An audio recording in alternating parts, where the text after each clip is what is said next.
Hola, yo soy Yaisu y hoy les vamos a presentar la línea de investigación Derechos Humanos como Bienes Comunes. Esta se encarga de investigar los bienes comunes que determinan y protegen los derechos colectivos. Con nosotros se encuentra el doctor Fernando Méndez Sánchez, quien es uno de los responsables de esta línea de investigación y que nos va a ayudar a profundizar más en este tema. Con esta primera pregunta me gustaría saber, ¿cuál es el tema que aborda esta línea de investigación? Tenemos que entender que cuando nosotros estamos hablando de este bien común, estamos hablando de algo que es beneficioso prácticamente para toda una comunidad, para toda una colectividad.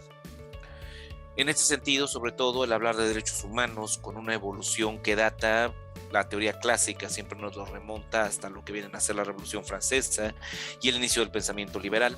En lo personal, yo pienso que nos podemos ir incluso todavía más atrás, hacia lo que viene a ser prácticamente al siglo XV, prácticamente ya con el desarrollo de los principales defensas en materia de los derechos de los indígenas y comenzar a verlos como seres humanos. Mi postura, indiscutiblemente, en este sentido. Pero esta evolución nos ha demostrado que los derechos humanos son bienes también comunes. Y parte justamente de todo esto viene a ser un análisis en el cual estos derechos se ven reflejados como un beneficio para toda la colectividad.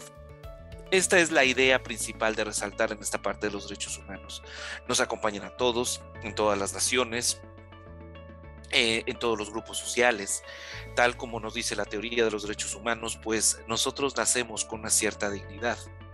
Y es lo que les digo incluso a los alumnos, cuando estamos hablando de esta dignidad, lo trágico es que siempre nos la definen como señalando, ¿no? Es con lo que nacen todas las personas, o sea, se convierte prácticamente en un sofisma de ideas en el cual todo el tiempo viene a ser el círculo vicioso, ¿no? ¿Por qué naces con dignidad? ¿Por qué naces con los derechos humanos? ¿Y por qué naces con los derechos humanos? ¿Por qué naces con dignidad? Entonces, pareciera que solita se quiere justificar. Por lo tanto, es importante siempre contextualizar esta idea de la dignidad humana como un resultado dialéctico.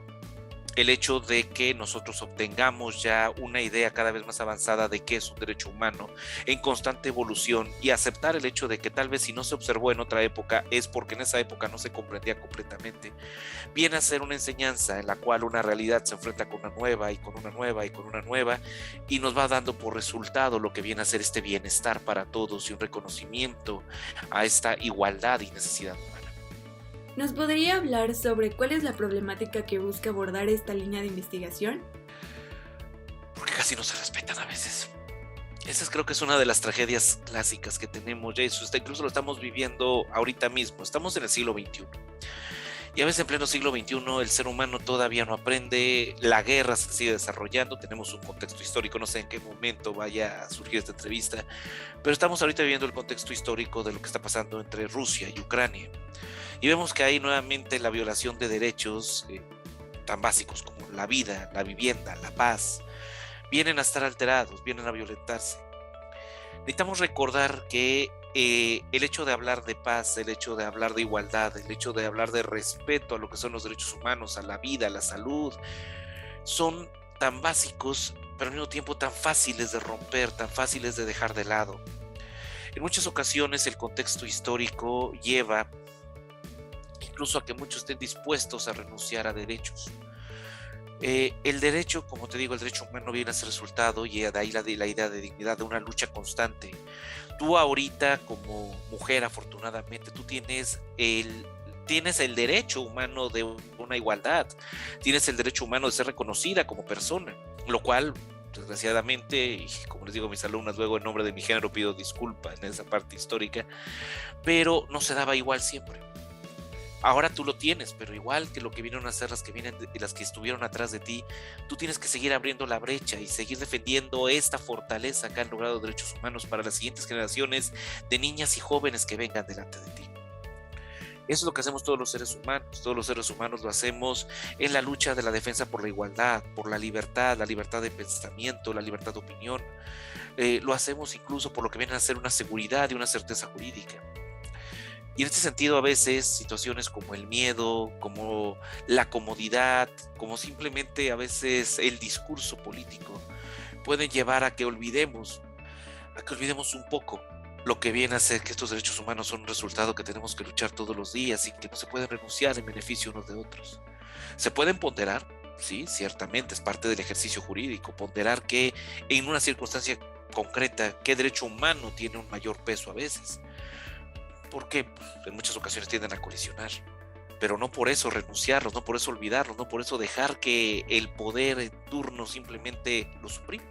¿Cuál es el objetivo de la línea de investigación? Bueno, la línea de investigación ahorita, como la estoy llevando yo en lo personal, viene a ser desde el punto de vista sistémico. En este sentido, cuando nosotros estamos hablando de sistemas, estamos hablando justamente de un compartimiento prácticamente de conocimiento, de lenguaje, de comunicación. De por sí la teoría de sistemas con Luhmann comienza desde esta visión justamente de la comunicación. Es importante entonces darse cuenta que todo lo que viene a ser los derechos humanos se desarrollan justamente como un sistema dentro, conformando, como en todo sistema, subsistemas. Los subsistemas de libertades que se han ganado, los subsistemas de libertades que se están buscando, y en todos estos cómo están conformados y al mismo tiempo cómo las diversas posiciones ideológicas los van alimentando y lo van estableciendo. Así pues, cuando nosotros lo analizamos desde un punto de vista sistémico, tenemos que ver qué tanto los mismos derechos humanos han creado su autopoiesis. ¿Y a qué me refiero? Su propia sustentabilidad, su propia manera de mantenerse vigentes, de mantenerse fuertes a través de lenguajes, términos, instituciones propias que le sean y que lo sigan alimentando y que le permitan tarde o temprano enfrentarse cuando vienen los momentos de entropía. Con esta parte de entropía nos referimos como siempre al caos, y en esta parte del caos que tarde o temprano, las situaciones de crisis en las que todo sistema tiene que atravesar, es nada más la autopoiesis, la sustentabilidad, los elementos que lo hacen fuerte, los que permiten que el sistema siga existiendo a pesar de todas las situaciones que se les presenten. Entonces, el análisis sistémico da esta fortaleza teórica, sobre todo a una vigencia de los derechos humanos y sobre todo colocándolos en esta idea del bien común, porque justamente dentro del bien común los derechos humanos vienen a ser un subsistema de este enorme sistema al mismo tiempo.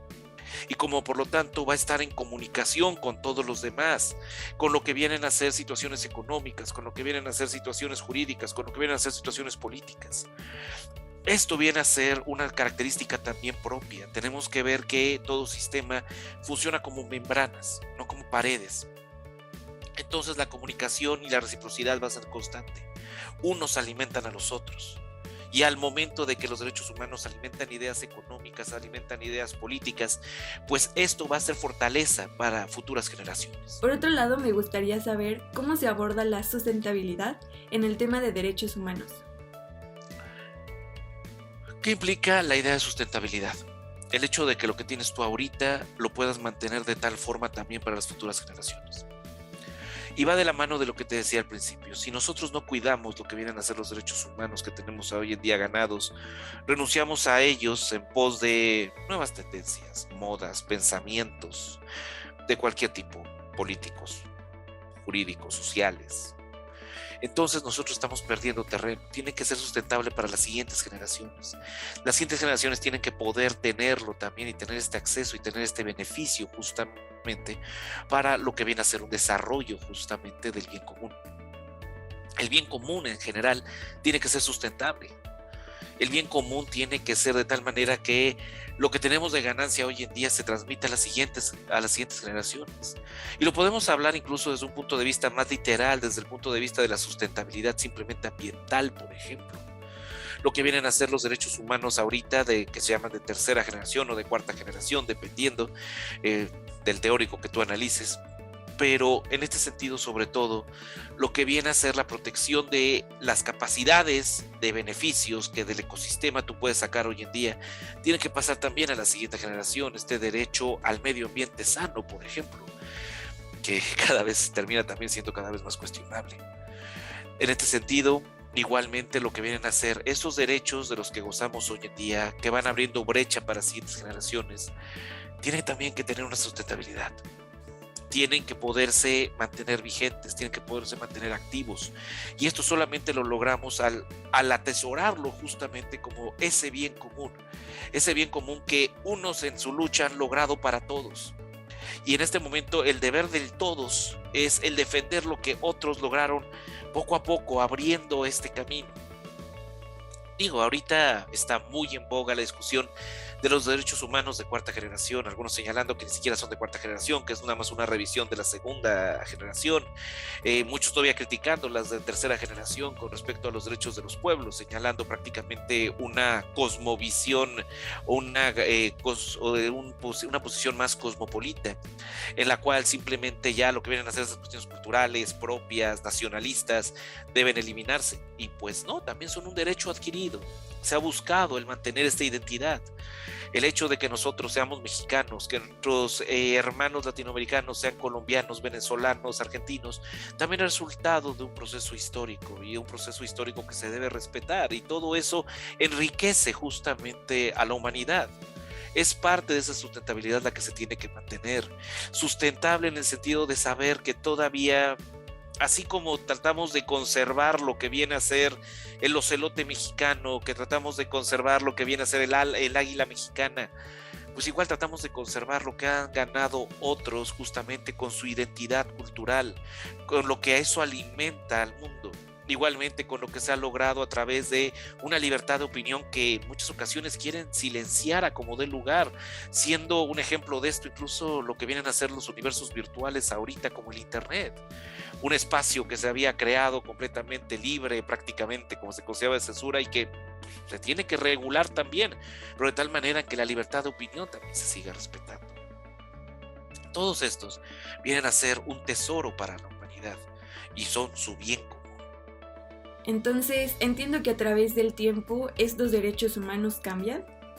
Claro, hay dos posiciones incluso. En este sentido, hay quienes afirman que los derechos humanos solamente existen desde el punto de vista positivista. ¿Qué quiere decir esto? Si no son reconocidos por el hombre, no existen esos derechos humanos. Hay una posición más naturalista que señala que los derechos humanos han estado ahí presentes todo el tiempo, a toda hora, vienen a ser prácticamente mucho de la mano también del pensamiento de lo que eran los filósofos de la Edad Media, como San Agustín y Santo Tomás de Aquino. En este sentido, sobre todo, esta posición justnaturalista nos señala que simplemente el hombre lo fue descubriendo, pero los derechos humanos, esa dignidad humana ahí se encuentra. Aún en la misma Roma, donde había esclavos y donde la mujer nada más era considerada casi también una propiedad del varón. Ahí en donde era justamente el esclavismo norteamericano con las personas de ascendencia africana. Todo este tipo de situaciones no reconocían el derecho humano, pero el derecho humano se encontraba ahí. Y la posición ahorita positivista siempre señala incluso que si no lo reconoce una ley, entonces no existe este derecho humano. Y realmente la lucha es el hecho de irnos reconociendo conforme en cada época, en cada momento histórico, que nosotros vamos descubriendo este bien común que viene a ser para todos. Por eso los derechos humanos tienen que estar en evolución constante. Estamos hablando de diversas generaciones. Incluso, como te digo, estamos tratando de desarrollar una posición teórica en la cual no surge nada más en la Revolución Francesa con el pensamiento liberal, sino que incluso puede irse previo a esto, en un momento todavía del pensamiento escolástico, por ejemplo. Esto puede ser también un ejemplo de esa evolución. Agradecemos al Dr. Fernández Méndez Sánchez por abordarnos más sobre el tema de derechos humanos. Cabe destacar que todo este análisis e información formará parte de una publicación de un libro. En este sentido, personalidades desde lo que vienen a ser Brasil, México, Latinoamérica, nos han apoyado con sus ponencias y con posiciones muy específicas de lo que vienen a ser el colaborar con esta idea de los derechos humanos como bienes comunes.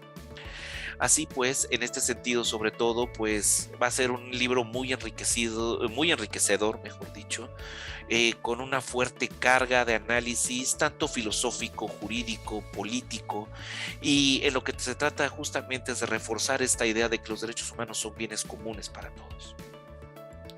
Para más información, sigue la página del Instituto Promotor del Bien Común.